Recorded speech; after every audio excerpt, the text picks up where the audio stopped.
I am back, as I promised to some of you, for my own community manager, community member to talk a little bit about how I've used Common Room very recently to help engage, support, grow, celebrate, activate, empower our uncommon community members using Common Room.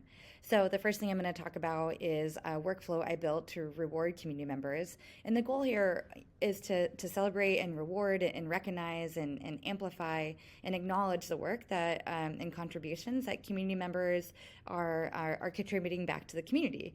And so there's a couple of ways that I wanted to approach that, right? I wanted to recognize and thank current engagement in our uncommon Slack, especially because that's where our daily conversations are happening, right? That's where on the daily people are coming in and asking questions, they're helping each other ideate, they're sharing best practices, they're sharing experiences and know-how, they're even like helping each other talk about how they've been using Common Room and what's been working best for them. So there's a lot of different ways that people are engaging in the Uncommon Community Slack. And I wanted to make sure that because it's a vibrant place meant for community and daily discussion, that people are being recognized for their contributions to that. But I also wanted to couple that with all-time community contributions anywhere our community members are engaging in communities conversations.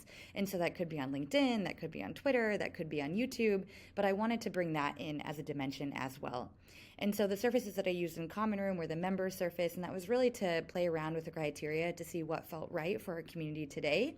And then I'll show you how I actually built this out in our workflows. So the criteria that I settled on, at least for now, right, is that in our Slack, so source specific, I said at least 8 non-self replies in the last 28 days. So non-self replies meaning someone is coming in and responding to a post that another community member authored.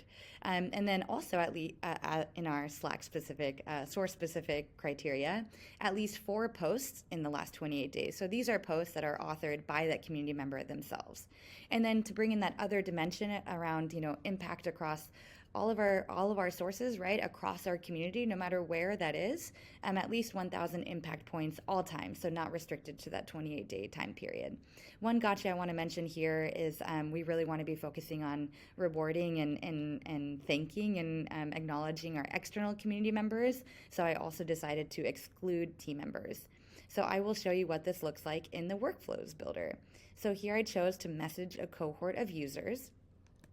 And how this will work, right, is when anyone in this cohort, right, when I set the criteria, when a community member meets those criteria, meets all of those conditions, the workflow that runs once a day will say, hey, this member has met all those conditions, send them this automatic message. And so they'll automatically receive a message in their Slack DMs from me, which is really exciting. So this is how I set up that criteria. So I'll remove this source because I don't want the source to apply to all of this. I'm actually going to have source-specific filters. So I'll say add filter, source-specific, on Slack, number of non-self replies. We'll say at least 8 non-self replies within the last 28 days. Then we'll set that. I'll say source-specific again for Slack, number of posts. So these are posts authored by that community member, 4 posts at least in the last 28 days. And then I'll also say, okay, but over time, no matter where they're showing up, what is their impact across, all of our community channels? So I want to say at least 1,000 impact points all time. So I'm going to leave this as is. And then lastly here, I wanted to exclude our team members for this one. So our roomies. So we exclude our team members. So now this criteria is set up. Whenever a member meets this criteria, the workflow, the message that I set up here will automatically be sent to them. So I can say, come from my account, and then I can go ahead and, customize my message, send myself a test message, preview it, make sure it all looks good. And ultimately what it looks like in Slack is this. So this is what happens, right? This community member, receives when they meet all that criteria, and once they meet it, they're only in that workflow once, so you won't send them like 1,000 different, thank yous, but you could set it up differently so they might get another type of acknowledgement when they reach another milestone. They'll receive this message, they can click on this little blue link, right? And then they can be taken directly into the celebratory thank you for being a wonderful uncommon community member, and then you can go ahead and claim their swag and we can celebrate them just a little bit. Thanks so much. If you have any questions, let me know. I'll see you in Uncommon.